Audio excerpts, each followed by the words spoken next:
Feature race then is race number 6, the Japan Racing Association Trophy. 1,200 metres is the trip. It's a Class 3 contest with Serafino heading them.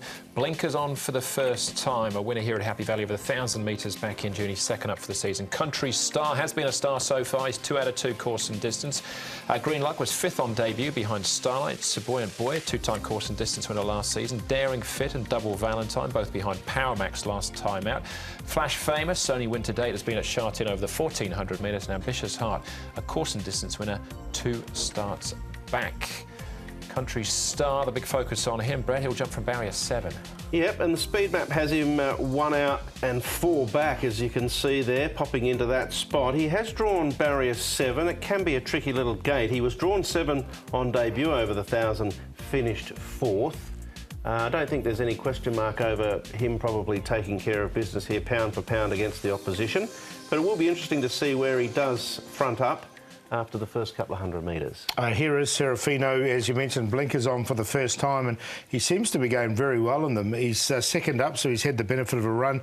Barrier 4, Silvestre de Souza takes over as well. So there's a lot of positives for Serafino. He's going nicely. This is the horse to beat, though. Country Star, he's done everything right so far. He was unlucky on debut, and then he's won most impressively, and he beat Little Bird on his ear, and Little Bird came out and won very easily last start, so very good form around him. And Buoyant Boy, I just saw he was quite keen coming into this race as well. Another one that's second up. I thought it was a really nice piece of work from Buoyant Boy, and I wouldn't be surprised if he ran a big race as well. All right, they'll have to run a mighty race there if they're going to beat the favourite here, Country Star, which is where we'll start. And trainer, John Size. He's done everything right, hasn't he, since he's been to the races. And his improvement is notable. He went and had to improve to win like that. So, no, he's been nothing but impressive. He's done well.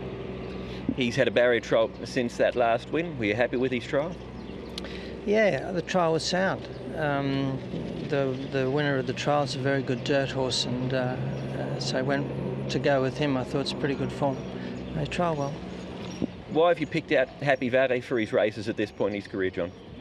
Well, he seems to be getting around there quite well, and he's obviously a speed horse, so the tempo of the races there suits him.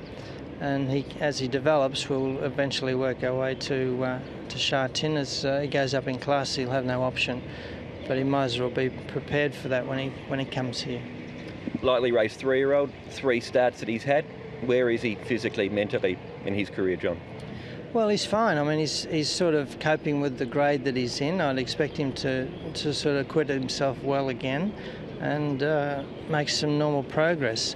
I won't sort of ask him to do too much because of his age, but while he's physically well and mentally sound, I'll ask him to keep racing. But when he gets to Class 2, if he gets there, I'll review and probably have to wait for him to catch up. Nice problem to have. Interestingly, this is a 60 to 80 rating handicap, but the top-rated horse is only 73. So he's near the top there, off 71 himself. Yeah, so he's got to carry the 1-2-9.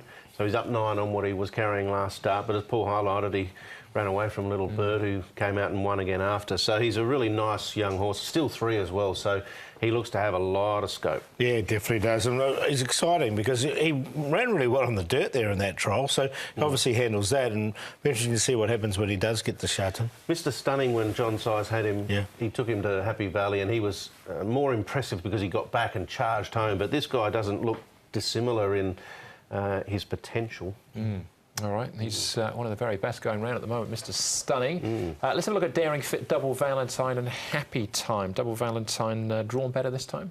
Yeah, that's the one you'd take out of this with Double Valentine, because he's now drawn a lot lower gate, and gate number 3, so he should run very well. The other one, Happy Time, I haven't really seen too much from him. His last couple of starts have been a bit disappointing. Double Valentine's a tricky one for me. He's only had the 1 win from 21, a couple of placings, and he can't break 23 for his last 400, so I've left him out. I did put him in 2 starts ago, and he ran 6th from a good draw, so that turned me off of him. All right, OK. One more to have a look at was 2 horses in this field, Back in Black and Green Luck. This is a pretty taking debut from Green Luck. It is, yeah. This is a nice performance from the 4-year-old by Street Cry. He's come up with a similar gate, barrier 5 as opposed to 4. Alexi Bedell will take the ride for Casper. Casper looks like he's got a couple of nice young horses, Champion Supreme and Green Luck, taking their place Wednesday night. Yeah, I think Back in Black wasn't too bad. He loomed up. He's going to strip a lot fitter, and he's quite well rated now. So second start for David Hall. I've just snuck him in for fourth. I think he'll run okay. All right, okay, but Country Star, the market says he's hard to beat, and I think that's probably right. Yeah, I tend to agree. Looks a really nice, exciting up-and-comer, doesn't he, Country Star? So hard to oppose. Serafino, the blinkers on, second up as well. Sylvester de Souza from barrier 4, I think he'll run well. Put Boy and Boy on the back of that, really good track work from him. And Back in Black, I think he's really well rated, and he's entitled to show something pretty soon. So 3, 1, 6 and 9. Yep, from what we've seen so far, he's clearly the horse to beat, Country Star. It's a little trickier from an awkward gate. I think it's an awkward gate 7, over 1,200. More weight to carry, but pound for pound, he looks to have these covered. So you can't tip against him, but it is a tricky little track there at the Valley. I expect Zach to get the job done. He might even ride him like he's the best horse, take him straight to the front potentially. Daring Fit, I think, is going quite okay at the moment for Paul O'Sullivan. He's had soundness issues. An Ambitious Heart, David Ferraris has got him going well too. So I'll take the 3 with the 7 and 12 in the queue. I'll play it that way. And Serafino's second up from a good gate, blinkers on. 4th. Yep. 3, very hard to beat. I thought Super Leader ran well, though, last time. It has got a wide gate again on Wednesday night, but at an each-way price, he might be a decent shout or a queue horse as well.